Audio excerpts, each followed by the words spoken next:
Well, welcome back to Inside. I'm here with Megan from Aging and In-Home Services of Northeast Indiana. So, I kind of alluded to it, but what are we talking about We're going to today? talk about food. Yay, because my stomach's kind of growling. I know, I'm kind of like, maybe I should have eaten before I came.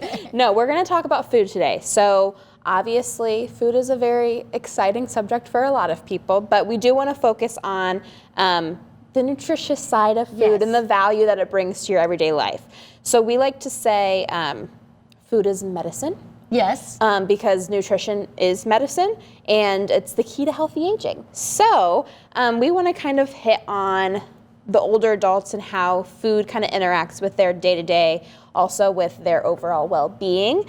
I know we've talked about this many times before. But it's super important. That's why. It is. We want to make sure, get a little refresher. Yeah. It's after the holidays. Let's talk about it. Now, older Americans really are at a high risk for malnutrition, aren't they? They are. So 1 out of every 2 older adults is at a risk for malnutrition. And malnutrition is described as essentially you aren't receiving the proper nutrients to feed and, how do you say this? To energize yourself. Yes, yeah.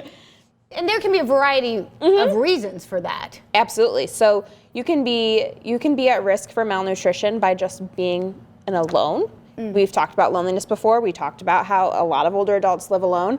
You can be at risk for malnutrition if you have some kind of chronic condition. Sure. Maybe you're not absorbing the nutrients as you should be, or maybe you just aren't getting them, depending on what your capabilities are. If you can't cook a nutritious meal, so you're opening a bag of goldfish and Twinkies because it's easier to do that. That's not good for you? I don't know why that just came to my head, but that sounds really good. Delicious. But I mean, there's a lot of different risks that are involved, and being at risk for malnutrition and being malnourished can really affect an older adult's overall health. We work with Defeat Malnutrition, who we've mentioned before, and their mantra is really just defeating malnutrition and doing it today. They say on average the annual cost of disease-associated malnutrition in the United States is over $51.3 billion. So that's a lot of money that's focused on that. And also, if you're malnourished, if you're malnourished and admitted to the hospital, you have a 4 to 6 day increase of your hospital stay on average. And that's a lot of money. That's a lot of money, that increased hospital stay. Oh, absolutely. It's a lot of money, and it's a lot of kind of trial and error, because sometimes you don't know that you're malnourished, and sometimes you're saying that you have headaches or your stomach hurts, and you're looking for something that sticks out, and maybe it's the food that you're eating and the energy that you're not supplying your body with. So it's a big issue. It's funny because I'm kind of looking into my future. Look at me looking into my future. And I can kind of see where somebody like me, it would be easy to, as I age, become somebody who's malnourished. Because listen, I'm not a foodie. I joke all the time that I eat to exist. I don't exist to eat. Because interesting. I don't like to cook. I don't, listen, if I'm home by myself, if the kids are gone and Joe's gone, I am opening up a box of macaroni and cheese. Right. Because I'm lazy and I just need to eat because I'm hungry. Right. So I could see 30 years from now,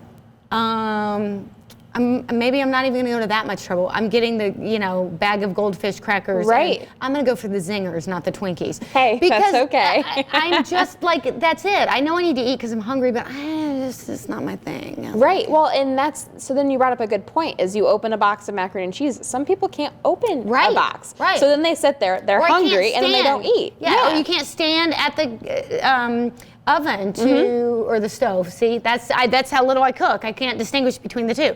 To make it, I can totally see it. Well, March is National Nutrition Month. It is, and we are almost to March, believe it or not. Yeah, like a couple days. Monday. What is happening to 2020? Yes. So it's vanishing. It's gone. So National Nutrition Month happens every year, and it really is a time to focus on that nutrition. It is, and it's put on every year. We've talked about before. We get the funding from the Administration for Community Living, those federal dollars, and they really strive to bring awareness to nutrition. And that's why we dedicate March to it. Well, let's talk more about that and what all you guys are doing to make sure that our older adults in our area are being taken care of. We're going to do that when we come back.